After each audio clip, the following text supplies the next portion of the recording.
안녕하세요. 저는 두 딸을 둔 40대 후반의 여자입니다. 자식에게는 아무리 애정을 쏟아도 늘 미안한 게 부모 마음이죠. 저 역시 가진 것 없는 부모라서 사랑하는 아이들을 너무 고생시킨 것은 아닌가 하는 생각으로 오래도록 지내왔어요. 워낙 준비도 없이 이른 나이에 결혼했고 그마저도 빚이나 다름없던 탓에 신혼을 즐길 여유조차 저희에게는 허락되지 않았어요. 정말 친정 부모님의 희생이 없었다면 그마저도 쉽지 않았을 거예요. 친정엄마가 우리 부부를 물심양면으로 돕겠다고 나서주신 덕에 이악 물고 버틸 수 있었어요. 아이가 생긴 후로는 저를 대신해 다니던 직장까지 정리하고 육아에 전념해 주어서 제가 경력 단절 없이 쭉 직장 생활을 할 수 있었으니까요. 동갑내기인 남편도 첫째가 태어난 후로는 평일에는 공장에서 생산직으로 근무하고 주말에는 일용직으로 막일을 하며 쉼없이 지냈어요. 그리고 밤에는 잠을 줄여가며 공부해 결혼 5년 만에 세무사가 되었답니다. 어디 가서 남편이 세무사라고 말하면 돈 관리 걱정 없겠다. 능력 있고 돈 잘 버는 남편 뒀다. 이렇게 말하곤 하더라고요. 저도 남편이 평생 직업을 얻었다는 것만으로도 앞날이 탄탄대로일 거라 믿었어요. 주변 분들이 많이 축하해 주셨지만 유독 시아버지께서 이 소식에 뛸 듯이 기뻐하셨어요. 아버지, 엄마, 나 이제 공장 일도 막일도 안 해도 돼요. 이제 번듯한 직업이 생겼다고요? 이제 고생 끝이에요, 끝. 장하다 아들아. 너희가 결혼하겠다고 했을 때만 해도 걱정이 앞섰는데 이 애비는 이제 걱정 하나도 없다. 세아가 너도 마음고생 많았다. 이제 행복할 일만 남았구나. 아버님께서 응원해 주신 덕이죠. 남편 몰래 저희를 얼마나 챙겨주셨어요. 감사해요. 정말 너무 감사드려요. 아니다. 부모가 돼서 너희를 더 챙기지 못해 늘 너희 볼 낯이 없었는데 이렇게 기쁜 소식을 전해주니 내가 우리 아들과 며느리에게 감사할 일이지. 그런데 행복한 일이 찾아오면 그에 반한 일도 겪기 마련인 걸까요? 남편이 세무사가 된 지 얼마 안 돼서 그렇게도 건강하시던 시아버지는 갑작스러운 사고를 당해 별세하셨어요. 앞으로는 좋은 일만 있으리라 믿었던 저희의 믿음은 시아버지의 별세와 함께 무너지고 말았죠. 좋은 소리는 다 듣는 남편의 직업은 그저 허울 좋은 한울타리가 되었어요. 시모와 신우의 뒷바라지를 하느라 모아놓은 돈 한 푼 없고 우리 가족이 쓸 생활비도 매번 부족해서 허덕였으니 말이에요. 시아버지의 사별로 홀로 서기를 해야 할 시어머니는 한 번도 자신의 힘으로 돈을 벌어본 적이 없어 무섭다는 이유로 사회생활을 하려고 하지 않았고 나이만 먹었지 여전히 철없이 구는 신우는 자신을 통제하던 시아버지가 없으니 물 만난 고기처럼 하루가 멀다 하고 사고를 쳐댔어요. 아이들이 커갈수록 돈이 많이 드는데 남편이 시댁 챙기겠다고 나서니 우리 가족까지 시댁을 위해 희생해야 했고 어쩔 땐 손해까지 감수해야 했어요.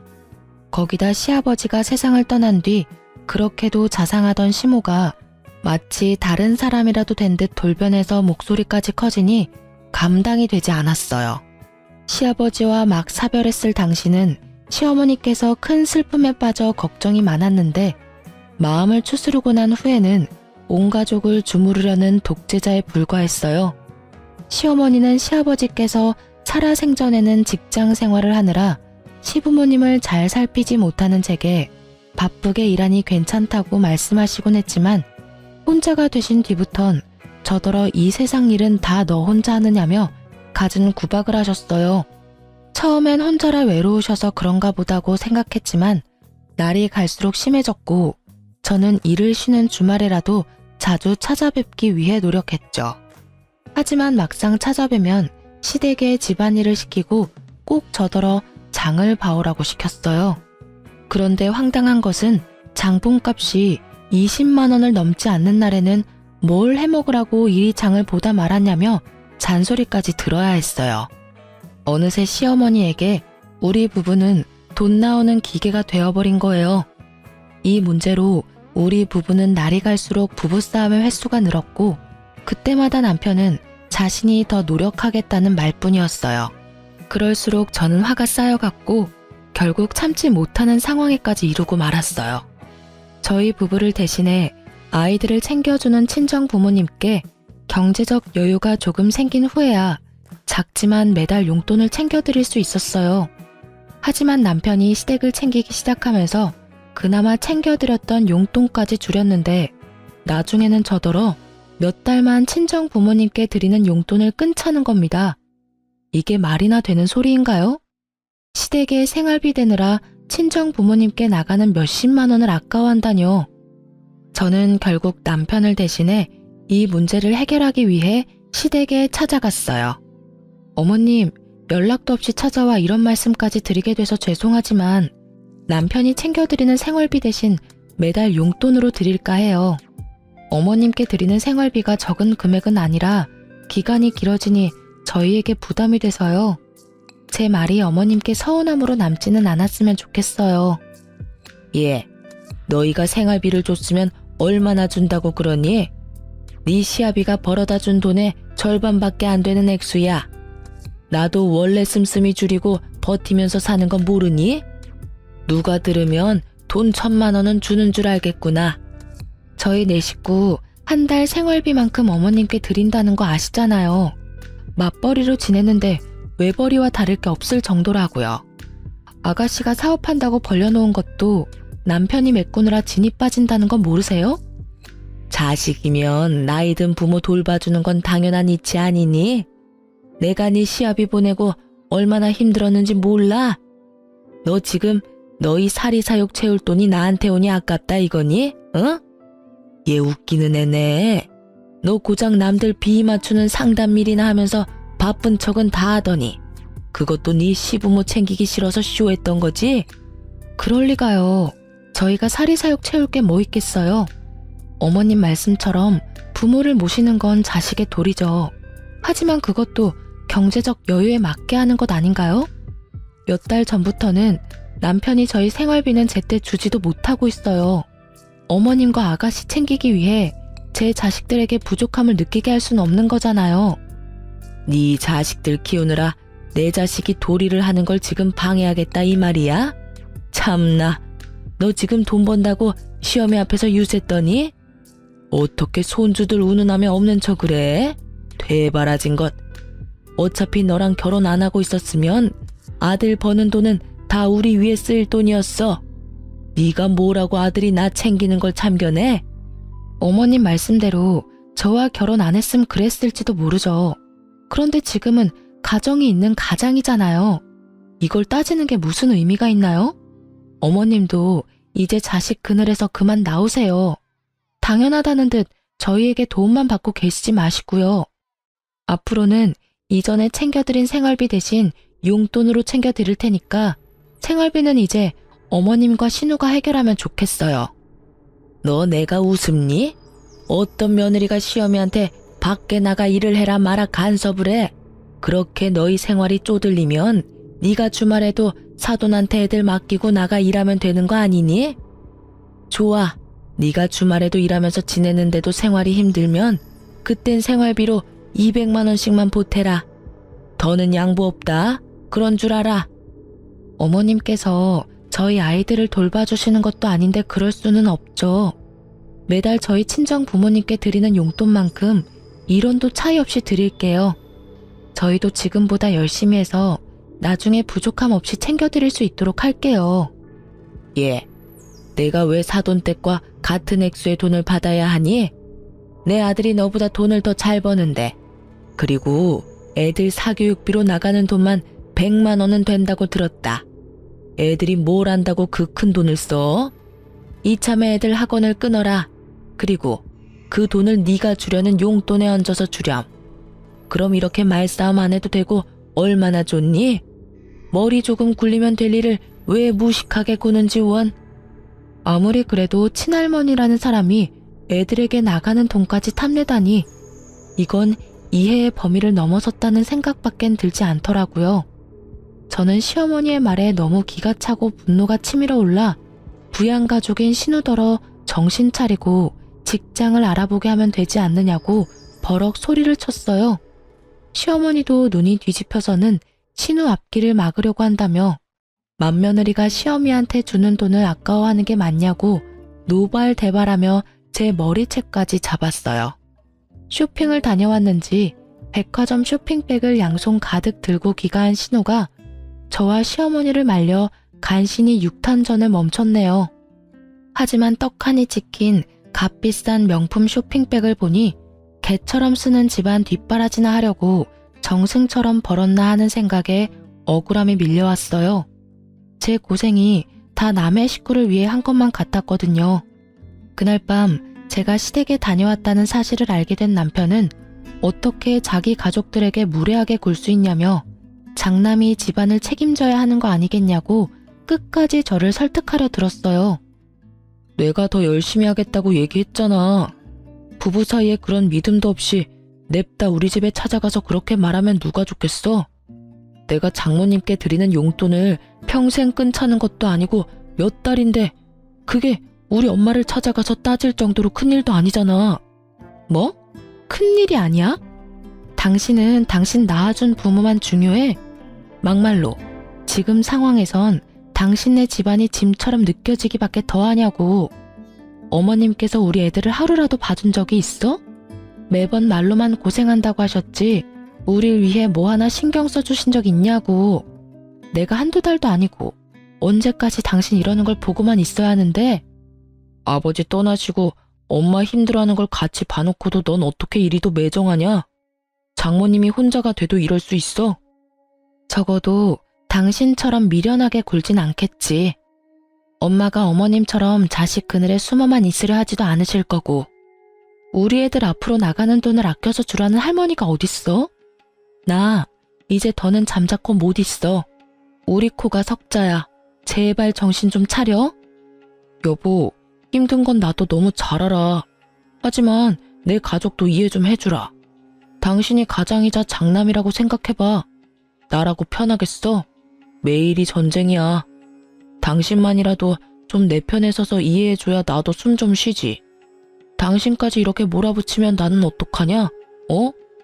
남편은 역시나 본인이 장남으로서 최대한 역할을 해야겠다며 고집을 부렸어요. 자기도 매일 힘들게 버티는 거라며 아내인 제가 힘이 되어줘야 하는 것 아니냐는 남편에게 제가 무슨 말을 더 하겠어요. 저는 제가 번 돈은 절대 시댁에 쓰이지 않는 것을 약속받고 매달 드리는 생활비도 100만 원만 드리는 걸로 남편과 이야기를 끝냈어요. 그리고 얼마 뒤 남편이 보낸 생활비가 줄어든 것을 본 시어머니는 그 돈으로 어떻게 살라는 거냐며 난리를 쳤어요. 적어도 200만 원은 줘야 빠듯하게라도 둘이 먹고 살지 않겠냐면서 남편에게 우는 소리까지 하더라고요. 남편은 그런 시어머니의 모습에 안절부절 못했지만 저는 절대 굽히지 않았어요. 그러자 도끼 가득 찬 눈빛으로 저를 쏘아보며 바늘로 찔러도 피 한 방울 안 나올 거라며 막말을 퍼부었죠. 그 후 시어머니는 대놓고 저를 더욱 콜대하기 시작했고 나중에는 시댁에 발도 못 들이게 출입을 막았어요. 이게 이렇게 멸시받을 정도의 문제인가 하는 생각이 끝도 없이 들었지만 좋은 게 좋은 거라고 차라리 잘 됐다 싶어 굳이 관계 개선을 하기 위한 노력은 하지 않았어요. 안 좋은 사이일수록 멀리하는 게 서로 좋잖아요. 어차피 미움받은 김에 저는 정말 며느리로서 최소한만 하며 그렇게 지냈어요. 하지만 여전히 남편은 저 몰래 용돈이라는 명목으로 시어머니와 신우에게 돈을 줬고 우리 가정의 생활은 나아질 게 없었어요. 그래도 더는 가타부타 하지 않았죠. 남편이 제 눈치는 보였는지 더는 신우가 큰 사업을 벌리지는 않았거든요. 그리고 빠듯하지만 이전처럼 친정 부모님께 드리던 용돈도 변함없이 챙겨드릴 수 있었어요. 한창 말하기 좋아할 나이인 아이들이 친정 부모님께 우리 부부의 이야기를 미주알 고주알 말한 탓에 친정 부모님께서는 용돈 받는 걸 부담스러워 하셨지만 남편은 자기 가족들 챙긴다고 저러고 있는데 저도 제 가족을 챙겨야겠다는 생각에 고집을 부렸죠. 이렇게라도 해야 제가 덜 화가 나니깐요. 그렇게 아끼고 아끼며 지내기를 수년, 늘 어린이로 멈춰있을 줄만 알았던 우리 딸들이 어느새 커서 사춘기에 접어들었어요. 집이 좁아 안방을 아이들에게 내어주고 작은 방에서 남편과 지내지만 시기가 시기인 만큼 아이들도 자신의 방이 필요하다며 조르더라고요. 친구 누구는 혼자 쓰는 방이 우리 집 안방만 하다. 또 다른 친구는 엄청 호화스러운 집으로 이사를 갔다. 이런 말을 하는 것을 들으면서 참 가슴이 미어졌어요. 그 누구보다 열심히 살아왔음에도 아이들에게 더 나아진 것 없는 모습으로 그저 아이들에게 늘 바쁜 엄마가 된 것 같았거든요. 그래도 딱 하나, 제가 지금도 잘했다고 생각되는 한 가지는 그 힘든 와중에도 한 푼 두 푼 아무도 모르게 모았다는 것이었어요. 장장 20년이라는 세월 동안 말이에요. 없는 형편에 허리띠 졸라매고 살면서도 이 돈만큼은 없다고 여기며 지내왔거든요. 저는 다른 건 몰라도 앞으로도 이 허름하고 좁디 좁은 집에서 살지는 않아야겠다고 다짐했어요. 딸들이 더는 잘 사는 친구를 부러워하며 주눅들지 않았으면 했어요. 그래서 20년 동안 모으고 모은 돈으로 평생 살 괜찮은 집을 사야겠다고 결심하게 됐죠. 그 뒤로 저는 짬짬이 시간을 내서 이사 갈 집을 알아보러 다녔어요. 그렇게 지내기를 3개월, 드디어 제 마음속에 쏙 드는 집을 찾게 되었고 계약까지 하게 되었어요.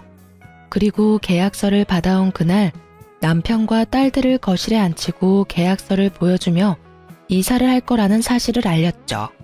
아주 짧은 시간 정적이 맴돈 뒤는 기뻐 날뛰는 아이들의 모습을 볼 수 있었어요.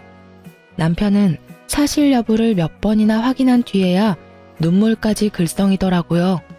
미련한 자신 때문에 늘 피해보는 가족에게 면목이 없긴 했는지 저를 부둥켜 안고는 자신이 고생만 시켰는데 제 덕까지 보게 되어 미안하고 고맙다면서 한참을 북받친 감정을 추스르기 바빴어요. 이사갈 새 집을 보러 간 날은 집을 샀다는 사실을 알린 그 주 주말이었어요. 초대하지 않은 사람과 함께 구경하러 가게 될 줄은 몰랐지만요. 이사할 집을 가보기로 하고 나갈 채비를 한창 하고 있을 때 갑자기 누군가 초인종을 눌렀어요. 네, 시어머니가 연락도 없이 대뜸 우리 집에 찾아왔던 거예요. 어떻게 알았는지 제가 구태여 말하지 않았음에도 제가 집을 샀다는 걸 이미 알고 계시더라고요.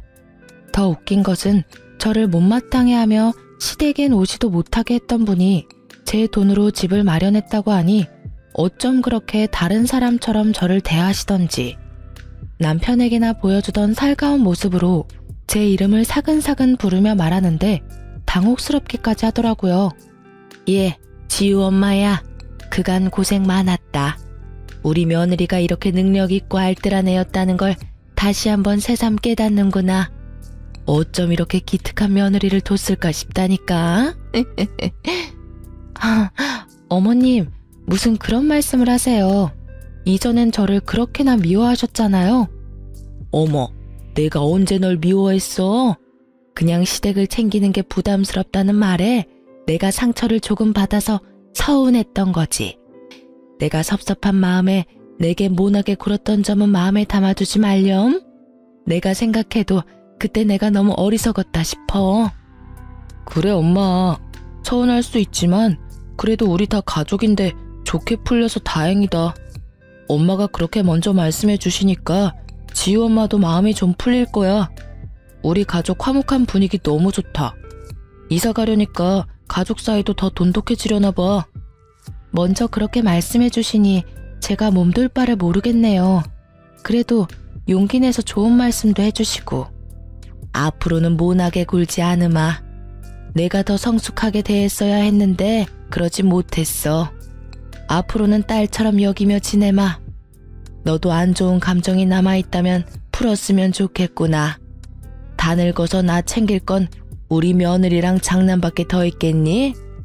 너희 부부가 노후를 보낼 소중한 공간이니 내가 꼭 한번 가보고 싶어서 이렇게 왔는데 불편해하지 않았으면 하구나. 그럼 어서 더 늦기 전에 출발하는 게 어떻겠니?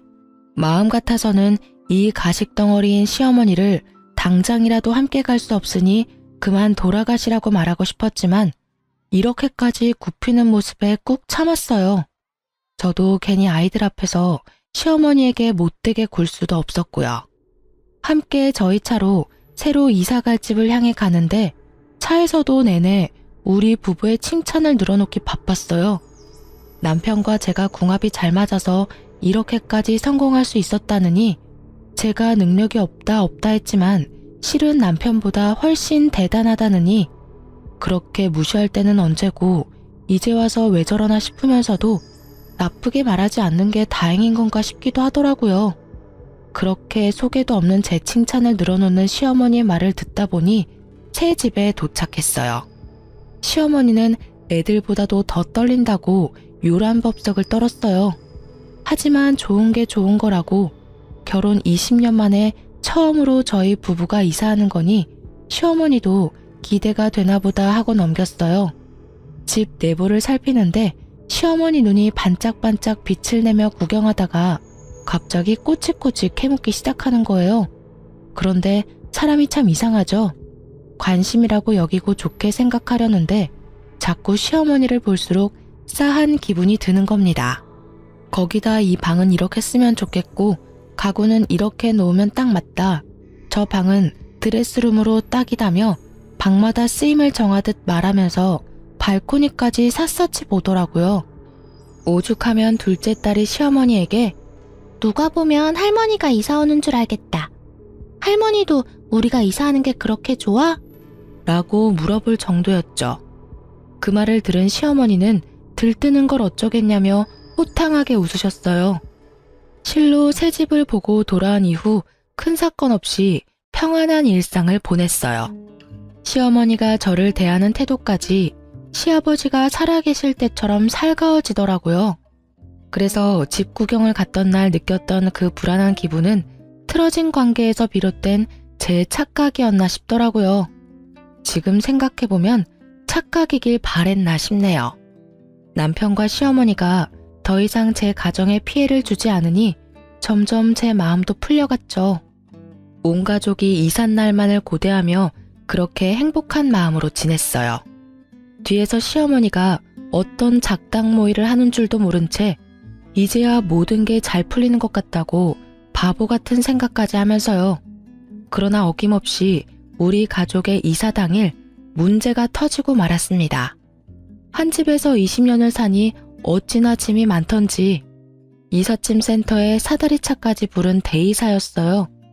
그래서 이른 아침부터 준비해 일찍이 짐을 옮겨 차에 싣고 새 집으로 향했죠. 도착해서는 저와 남편이 본격적인 이사를 위해 현관문을 열어두려고 불이 나게 새 집으로 올라갔어요. 그러곤 들뜬 마음으로 현관 도어락을 누르는데 무슨 일인지 자꾸 틀렸다는 소리만 날 뿐 문이 열리지 않는 거예요. 남편과 저는 당황스러움을 감추지 못했어요. 저번 집 구경을 왔을 때 우리 가족만 알 수 있도록 비밀번호를 바꾸고 여러 차례 확인까지 했기 때문에 부동산에 물어볼 수 없는 노릇이었거든요. 남편과 제가 번갈아 해보았지만 굳게 닫힌 문은 열리지 않았고 5번 정도 틀리니 처음 듣는 소리가 한참을 울리다 멈췄어요. 그런데 그 소리가 멈추고 5분쯤 흘렀을까요? 절대 열리지 않던 현관이 안에 있는 누군가에 의해 맥없이 열렸고 곧 집에서 나온 사람을 보고 저는 기함했어요. 마치 자기 집인 듯 누가 이렇게 시끄럽게 하냐며 성이 잔뜩 난 목소리를 하며 나온 사람은 바로 신우이였죠. 그렇게 뻔뻔하게 우리 집에서 나와서는 한다는 말이 가관이었어요. 누가 아침부터 이렇게 시끄럽게 굴어? 뭐야, 오빠랑 새언니네? 이른 아침부터 무슨 일이에요? 남의 집 도어락은 왜 그렇게 눌러대서 사람 잠을 다 깨워요? 아가씨가 왜 내 집에서 나와요? 이게 다 어떻게 된 일이에요? 도대체 어떻게? 누가 보면 진짜 언니네 집인 줄 알겠네. 상황 파악이 안 되나 본데 지금 내 집에 쳐들어오려는 모양새인 거 모르겠어요? 그게 무슨 소리야? 분명 엄마도 우리가 이사올 새 집이라고 같이 구경까지 왔었는데 너 지금 이게 뭐 하는 짓이야? 어떻게 이렇게 앙큼한 짓까지 하실 수 있지? 어쩐지 사람이 갑자기 변하면 죽을 때가 된 거라던데 왜 그렇게도 미워하고 나에게 갑자기 태세 전환을 했나 했더니 이런 꿍꿍이었어. 아가씨, 당장 내 집에서 나가요. 나가라고요. 당신 그게 무슨 소리야? 꿍꿍이라니. 당신은 지금 상황 파악이 안 돼? 어머님이 우리랑 같이 구경하겠다며 왔던 날 다 이러려고 따라왔던 거잖아. 나한테 입 바른 소리까지 해대면서 띄워주고 안심시켰던 게 다 신우한테 우리 집 뺏어서 주려고 했던 거라고. 진짜 지긋지긋하다. 아가씨, 뭘 구경하고 서 있어요? 당장 짐 챙겨서 돌아가라니까요. 내가 왜 그래야 하는데? 여기 내 집이야. 내 집이라고. 세연이나 다시 그 허름하고 좁아터진 집으로 돌아가요. 내 집에 한 발짝이라도 들어오면 주거 침입으로 신고할 줄 알아? 감히 앞으로 내가 살 내 집에 쳐들어오려고? 어림도 없지. 신우는 자기 집이라며 우기면서 되려 그 집에 들어가려는 저를 주거 침입자 취급까지 해댔어요. 저는 그제야 이사집을 구경하러 온 날 시어머니가 따라와서 그렇게도 설레고 기뻐했던 이유를 알게 되었어요. 제가 말해주고 나서야 눈치를 챈 남편은 땅 꺼질 듯이 한숨만 푹푹 내쉴 뿐이었어요. 저는 참을 수 없는 분노에 휩싸여 무작정 시어머니에게 전화를 걸어 지금 이곳으로 오라고 노발대발했고, 그런 저에게 어떤 며느리가 시어미를 오라가라 하냐며 제게 막말을 퍼부어댔어요. 하지만 저는 아랑곳하지 않고 시모에게 신우가 길바닥에 나앉는 꼴을 보고 싶은 게 아니라면 당장 오라고, 30분 안에 오지 않으면 그땐 경찰 부르겠다고 따졌어요. 시어머니는 그래도 자기 딸이 쫓겨날까 걱정은 됐는지 정말 딱 30분 만에 오더라고요. 저는 시어머니를 보자마자 어떻게 된 일인지 직접 자초지종을 설명하라고 언성을 높였어요. 염치 없는 사람으로 치자면 따라올 자가 없을 정도인 시어머니는 이 상황에서도 당황스러운 기색조차 없이 되려 저를 향해 소리를 지르기 바빴어요. 이 멍청한 거사, 딱 보면 모르니? 불쌍한 내 딸 결혼 전에 좋은 집에서 좀 살아보라고 한 게 뭐가 그리 불만이라고 날 여기까지 불러내? 어머님, 아무리 그래도 제 남편도 어머님 아들이고요. 저와 아이들도 어머님의 가족이에요. 그런데 도대체 왜 저희에게 이렇게까지 하시는 건데요? 제가 20년을 꼬박 모아서 태어나 처음으로 산 집이에요. 그런데 이런 식으로까지 회방 놓고 싶으세요? 제발 좀 이제 각자 도생하자고요. 이것이 뭐 잘났다고 큰 소리야? 그래, 내가 너희 좋은 새 집에서 사는 게 배 아파 못 참겠어서 40이 넘어서도 부모 밑에 있는 가여운 내 딸 좋은 집에서 살라고 너희보다 먼저 들어가서 진을 치고 있으라고 시켰다. 그게 왜? 이 집안 가장인 내 아들 덕 좀 동생이 보면 어떠니? 어머님께서 어머님 아들 앞길까지 맡고 계시는 걸 왜 모르시냐고요. 아니면 정말 남편이 저랑 이혼이라도 하고 우리 애들이 멀쩡한 부모랑 찢어졌으면 싶으신 거예요? 그리고 이 집은 제 명의, 제 집이에요. 아가씨가 이렇게 먼저 들어와서 진을 치고 있는 건 무단 침입이라고요. 그래서 지금 네 신우를 신고라도 하겠다 그 말이냐? 응? 이 얼빠진 것. 내가 바라는 건 별거 없어. 내 딸이 나랑 분가하면 네가 그렇게 목에 핏대 세워가며 말렸던 생활비를 더 요구할 명분이 생기는 거 아니겠니? 그러게 그냥 좋게 생활비 주지 그랬어. 아니면 지금이라도 더 올려주던가. 그럼 내가 우리 딸 구슬려서 짐 빼마. 지금 고작 생활비 더 받으려고 이런 비상식적인 일까지 벌이셨단 말씀이세요? 신우에게 이러라고 지시한 것도 전부 어머님이시고요? 뭐야? 비상식적? 눈이 뒤집혀 베는 게 없니? 말하는 꼬락서니가 천박해도 너무 천박해. 내 몫을 챙기기 위해서 못할 건 또 뭐니? 모든 수단을 가리지 않았을 뿐이다. 그리고 되바라진 너도 본때를 좀 보여줘야 기어오르지 않을 거 아니냐? 이게 다 너 하나 때문에 벌어진 일이야. 시어머니는 이 모든 일을 생활비를 더 받기 위해 저질렀던 거였어요. 다 저 때문에 벌인 일이라고 잡아떼는데 정말 기가 차서 입이 다물어지지 않더군요.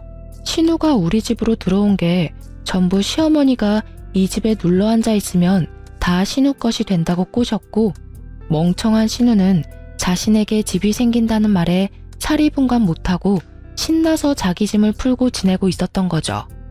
그런데 더 문제는 이삿짐 센터 직원들이 더는 지체할 수 없다고 어떻게 할 거냐며 불만을 토로하기 시작한 거예요. 신우는 이때다 싶었는지 깨끗하고 넓은 이 집이 마음에 쏙 든다고 절대 나갈 수 없다며 드러누워 시위까지 벌이는 겁니다. 이런 중대한 일에 애도 아니고 말도 안 되는 떼를 쓰는 게 맞는 건가요? 저는 하는 수 없이 이삿짐 센터에 양해를 구하고 다음 날로 이사를 미룬 뒤 직원들을 돌려보냈어요. 그리고 시어머니와 신우에게는 내일 짐 풀기로 했으니 오늘 중에 당장 이 집에 있는 신우의 짐을 전부 빼서 시댁에 다시 가져다 놓으라고 엄포를 놓았죠. 하지만 저를 우습게 하는 시모와 신우는 제 말에 콧방귀 끼며 안 빼면 어쩔 거냐고 비아냥대기까지 했어요. 정말 머리가 지끈거리고 심장이 터질 것처럼 화가 치솟았는데 더욱 저를 미치게 만드는 건 이 상황에서도 여전히 큰 소리 한번 제대로 못 치고 입을 꾹 다물고 있는 남편의 모습이었어요. 내가 이런 꼴이나 보자고 이런 정신 빠진 시댁을 가족이라고 뒀나. 부당한 대우에도 부모라고 입 한 번 뻥긋하지 못하는 덜 떨어진 남편을 앞으로 뭘 믿고 살아야 하나 하는 생각들이 물밀듯 밀려왔는데 하필 그때 눈치 없이 떠든 신우의 혼잣말이 제 귓속에 꽂혔어요. 남 비위나 맞추며 굽신대는 일하면서 번 돈으로 집 마련한 게 뭐 자랑이라고 나더러 나가라 말아야? 자기가 내 오빠 아니면 능력 있는 남자를 만날 수나 있는 줄 아나. 우리 오빠가 세무사가 됐으니까 푼돈이라도 한 푼 두 푼 모아서 이 집 산 거면서 원래 없이 살았으니까 주제에 맞게 그 집에서 쭉 살지 무슨 이사를 하겠다고. 저는 신우의 말에 머리보다 몸이 먼저 움직여 신우의 머리채를 잡고 말았어요. 결국 신우와 시모를 상대로 몸싸움까지 벌이게 되었고 남편과 딸들까지 나서서 간신히 멈췄지만 제 분은 풀리지 않았어요. 저는 더는 말 섞고 싶지도 않고 한 공간에 함께 있고 싶지 않으니 당장 신우 짐을 싹 가지고 이 집에서 썩 꺼지라고 소리쳤어요. 그러고는 짐 빼기 전까지 한 발짝도 움직이지 않겠다고 마음먹었어요. 하지만 신우와 시어머니는 제 말을 들은 척도 하지 않고 괜한 힘만 빼서 허기가 진다며 식사하러 가버렸죠. 제가 어쩌지 못할 거라고 생각했던 거예요. 저는 남편에게 아이들 먼저 친정에 데려다 주라고 시켜놓고 혼자 남은 틈을 타 신우의 짐을 모조리 쓰레기장에 가져다 버리고 업체를 불러 현관까지 다 뜯어 고쳤어요. 뭘 하다 왔는지 해질녘해야 신우와 시어머니가 돌아왔어요. 하지만 바뀐 도어락 덕에 집 안으로 발도 들이지 못한 채 한참을 복도에서 난리만 치다 다음날 다시 올 테니 두고 보라고 소리친 뒤 돌아갔어요. 저는 미리 이삿짐 센터에 다음날 짐 옮기는 것을 일찍 했으면 한다고 부탁했고 다행히 우리 때문에 꼬인 일정이 있었다며 이삿짐 센터에서도 흔쾌히 수락해줘서 다음날 시댁 식구들이 쳐들어오기 전에 이사를 모두 마칠 수 있었어요. 남편 짐은 고스란히 시댁으로 다시 보냈는데 그때 잠에서 깼는지 남편이 제게 연락해 이게 어떻게 된 일이냐고 연락이 오더라고요. 저는 내 집에는 당신을 포함해 당신의 가족들은 한 발짝도 들일 수 없으니 그런 줄 알라고 말한 뒤 전화를 끊어버렸죠. 그제야 남편은 위기감을 느꼈는지 세수도 안 한 얼굴로 찾아와서는 제게 잘못했다고 싹싹 빌었어요. 여보, 당신 왜 이래? 문 좀 열어봐. 우리 대화로 풀자, 응? 내가 잘못했어. 내가 당신의 편에 섰어야 하는데 미안해. 앞으로는 절대 이런 일 없도록 내가 잘 처신할게. 제발 얼굴 보고 이야기해.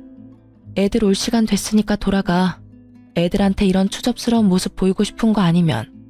그리고 우리 부부는 어제부로 끝이니까 그런 줄 알아. 대화는 내가 아니라 너희 가족이랑 실컷 하면서 살고. 끝이라니 그게 다 무슨 소리야. 지금 이혼이라도 하자는 말이야? 절대 안 돼. 절대. 당신이 많이 화가 나서 욱하는 감정에 이러는 거잖아. 진심 아니라는 거 다 알아. 그럼 내가 내일 다시 올게. 그때까지 마음 다독이고 나서 천천히 대화하자. 내일도 모레도 쭉 당신 낯짝은 이제 꼴도 보기 싫으니까 내 집에 찾아올 생각하지 마. 내 진심을 곡해하지도 마. 나 이제 당신이랑 부부로 살기 싫어. 당신 가족들 때문만 아니라 당신한테 질려. 이혼해. 화가 나서 마음에도 없는 말을 하는 거라며 부정하는 남편이 왜 이리도 멍청하게만 보이던지. 매사에 어물쩍하게 시댁 식구와 우리 가족 사이에서 저울질하던 남편이 꼴도 보기 싫어서 문도 안 열어준 채 인터폰으로 이혼 선언을 해버렸어요. 남편은 이혼하자는 말을 듣고는 울먹거리면서 안 된다고 애원하는데 이미 정이 떨어져 버린 후라 그런지 그 모습조차 소름 끼치더라고요. 저는 그런 남편에게 더는 내 남은 인생에 당신과 시댁은 끼워놓고 싶지 않다고 말했죠. 그런데 남편은 이 말을 듣고 갑자기 돌변해서는 현관을 미친 듯이 두드리며 소리쳤어요. 자식 생각은 안 하고 자기 인생만 생각하는 주제에 뭘 잘났다고 이혼을 입에 올려? 여유 생기니까 나를 짐짝 취급하는 거 아니야? 그래서 내치는 거 아니냐고. 당신만 20년을 고생하면서 살았어? 나도 당신 눈치 보랴 엄마 눈치 보랴 마음 편할 날 없이 아등바등 살아왔잖아. 그런데 이제 와서 뭐라고? 다 이러려고 그렇게 이악 물고 내 동생 내쫓은 거지? 문 열어. 문 열라고. 이제 당신 마음대로 생각해 그럼. 내 집에 무단으로 침입해서 짐까지 풀고 지낸 건 당신 동생이야. 난 내 집을 찾을 권리가 있는 거고. 내가 이런 수모를 겪으면서 언제까지 당신 가족들을 참아줘야 하는데? 남편인 당신도 아무것도 안 하고 방관이나 하고 있는데 내가 뭐하러 당신과 부부관계를 이어가고 남보다도 못한 당신 엄마랑 동생을 가족으로 여기며 살아야 하느냐고. 나도 이제부턴 내 아이들, 내 부모만 챙기면서 살 거야.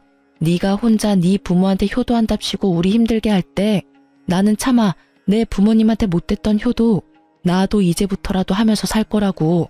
그러니까 이혼해. 이혼하자고 제발. 그럼 너도 내가 내 부모 챙길 때 네 부모 챙기지 그랬어. 왜 다 내 탓을 하려고 두는 건데?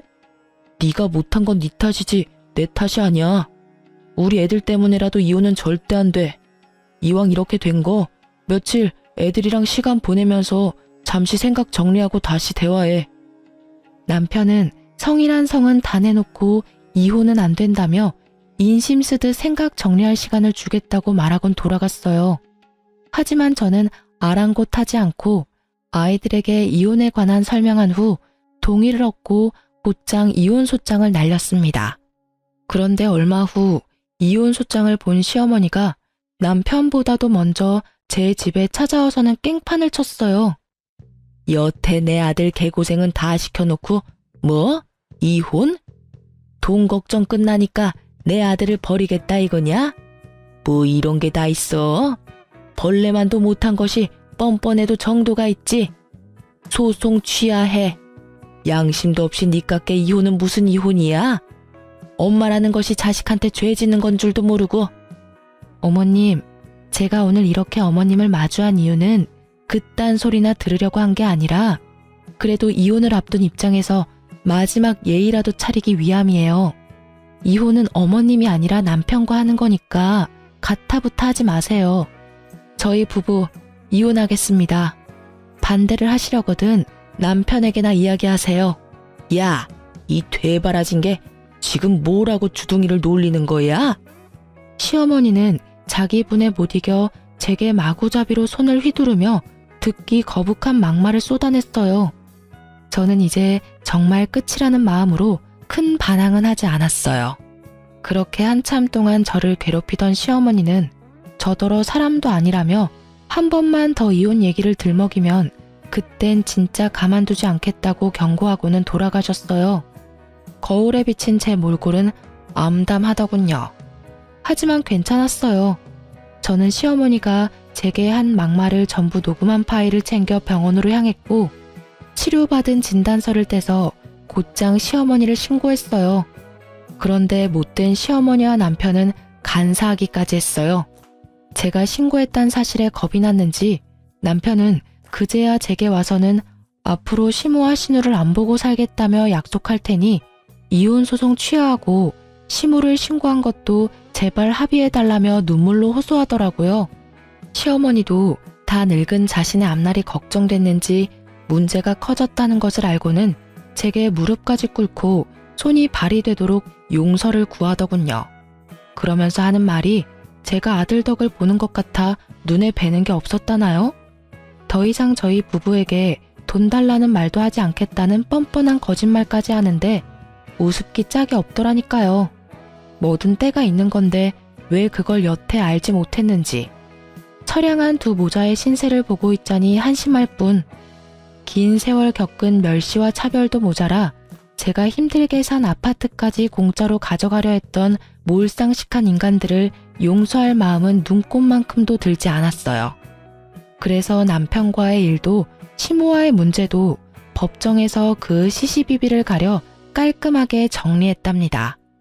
한동안 전남편과 시모가 저를 찾아와 바짓가랑이를 붙들어대는 통에 다른 이유로 골머리가 썩긴 했지만 그래도 통쾌했어요. 그렇게 무시하던 저에게 법이 무서워 애원하는 꼴이라니 말이에요. 거기다 이혼 후 면접 교섭일이면 딸들이 전남편을 만나고 왔는데 그럴 때면 애들이 한숨을 푹푹 내쉬기에 물어보니 자기들을 만나러 나온 전남편의 모습이 남루하기 짝이 없어서 마음이 답답하다고 하더라고요. 그런데 나중에야 전남편이 왜 그런 꼴을 하고 나오는지 알게 되었어요. 그게 전부 딸들에게 동정을 사기 위해 쇼를 벌인 것이었죠. 아이들과 있을 때 전남편이 신우와 통화를 하고 온 적이 있는데 애들 앞에서 좀 불쌍하게 보여야 애들이 엄마한테 다시 합치면 안 되냐며 말할 거고 애들 부탁이면 애 엄마도 들어준다며 김칫국 시원하게 마신 둘이었어요. 그 통화 내용을 들은 딸들은 그 후로 전남편에 대한 마음이 돌아서서 전남편을 보고 싶어 하지도 만나지도 않았어요. 연락도 하지 않을 정도로 큰 실망을 하게 된 거죠. 결국 전남편은 괜한 꾀만 부리다 자식들과도 멀어지게 된 거예요. 지금은 제 노력으로 얻은 이 집에서 딸들과 복닥거리며 행복한 나날을 지내고 있어요. 긴 세월 텔레마케터로 일한 덕에 얼마 전 좋은 곳에서 스카우트 제의라는 것도 처음 받아보았네요. 막 이혼했을 당시는 벌이가 넉넉지는 않아 여전히 아끼며 지냈는데 이 기회를 잡아 꽤 높은 직위로 진급까지 한 거 있죠. 이제는 그 누구도 제게 무능하다고 손가락질 못할 만큼 능력 있는 엄마가 되었어요. 아이들에 대한 걱정이 많았지만 제 걱정이 무색할 정도로 우리 아이들은 밝고 씩씩하게 자신들의 삶을 개척해 나가는 중이랍니다. 이전과는 달리 가장의 위치에서 딸들을 믿어주고 또 온전히 응원할 수 있는 이 생활이 참 꿈만 같네요. 앞으로도 아빠의 빈자리가 느껴지지 않도록 저는 제 위치에서 아이들과 저 자신을 위해 열심히 그리고 행복하게 지내고 싶어요. 지금부터 시작되는 인생 2회차는 더없이 보람차고 멋들어지게 살아보려 하니 많은 응원 부탁드립니다. 모두 행복하세요.